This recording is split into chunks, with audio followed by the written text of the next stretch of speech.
Chandresh, the day we have all been waiting for is finally here. Consequences will have to be faced by Australia because this Indian team looks to be in top form and Shammi looks like an unstoppable Amroha Express who can derail the Australian batting lineup.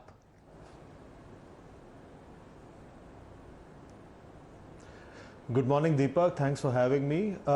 Yes, I think Shammi has been in top form since the time he came into the 11, thanks to an injury to Hardik Pandya.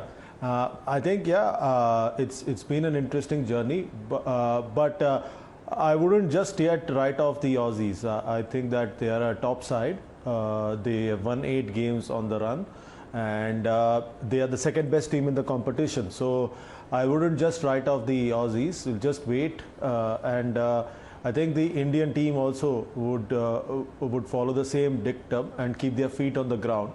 And I think India does start favourite, but only slightly, because like I said last night as well on your channel, that in that opening game at Chennai, India was in a spot of bother at 2 for 3, and then thanks to a dropped catch by Mitchell Marsh, India was able to ride that storm and win that particular game. So I think everyone just needs to take it step by step, over by over, and then look at the big picture of winning the title.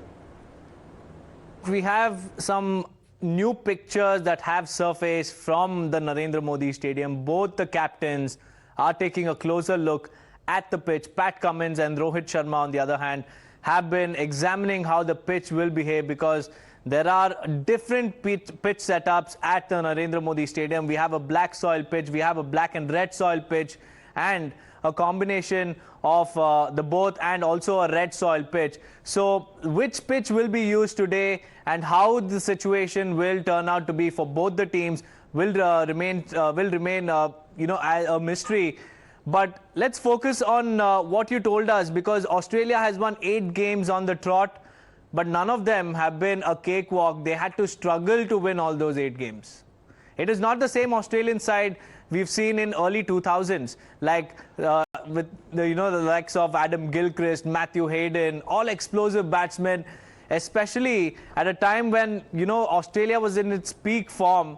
Whenever these players enter the ground, the opposition would tremble. But this team doesn't seem to have that kind of aggression in them.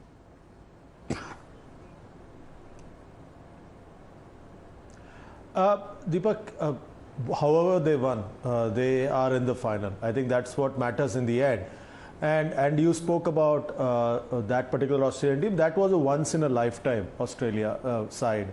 And you had absolute champions from 1 to 15. Or even beyond that. But I disagree slightly on the fact that this particular Australian team also has a lot of aggressive players. David Warner, Travis Head, Mitchell Marsh, Glenn Maxwell. They're all super aggressive batters, and I think that you will see them playing at their absolute best. And I think the Indian team is aware of the threat that these batters pose. Especially, I think that in a final like this, I think the experience of Steve Smith will be very crucial. And also Marnus Labuschagne, who can hold the innings together. With regards to the pitch, I think it will be the same for both sides. They're using the same pitch that was used for the India-Pakistan game. So once the game starts, none of this will matter. I think that Australia, I think one thing that they have that India don't have are a number of all-rounders. And I think that provides them depth in their batting and bowling. And you saw that throughout this tournament, that has helped them a lot, especially the game against Afghanistan and also the semi-final against South Africa. So the depth really matters in big days, in big knockout situations. But the middle order hasn't performed well for Australian team. It's either the top order or Maxwell and the bottom order that has held the fort together for the men in yellow. So how big of a concern is the poor form of the middle order batsmen?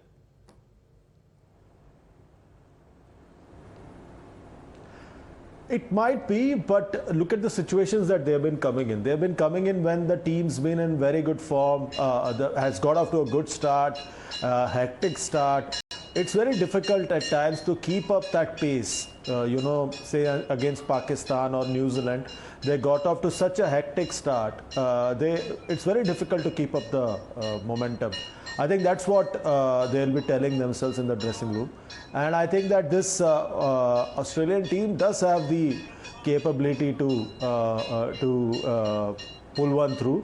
Also, remember that in the last 2 years, this will be the fourth final that they'll be in.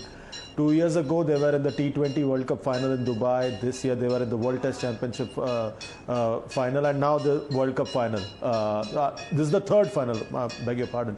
So I think that they are a pretty strong side in every format, and they know how to play championship cricket. Maxwell has been a threat to the opponent teams, but given the kind of pressure that he will be under today, because it's the biggest stadium in the world, 132,000 people. But Australian captain yesterday said that they're not new to playing in India and they can overcome this external pressure exerted by the crowd. But do you think that will be a factor today, given the fact that 1.3 lakh people will be at the stadium, including the Prime Minister and also some dignitaries from Australia as well?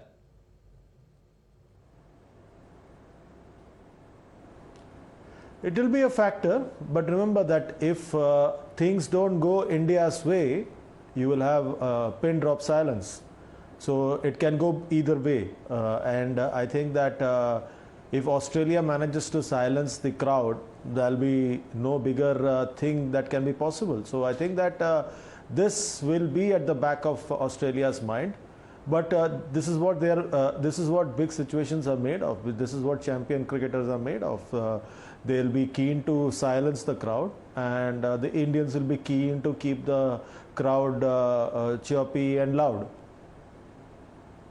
One player that has grabbed all the eyeballs ahead of today's clash is Ravichandran Ashwin.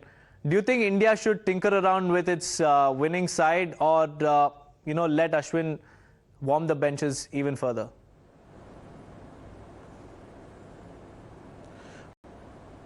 I think it's a tempting thought to bring in Ashwin in place of a Mohammad Siraj. But I think to disturb a winning combination is not ideal. But India has done that in the 2011 final. If you remember, Sreesanth played the first match of the tournament in 2011 and the final. He played just 2 games. So just from the point of view of completing a circle of life, and just in case some of us is superstitious, it's a good thing to do. But I wouldn't make that change. It's a very tempting thought, but I wouldn't make that change. Right, Chandresh, many thanks for joining us with all those insights. Viewers, on the other side of the short break is Rohit Sharma's journey from rags to becoming the most successful captain of the Men in Blue. Do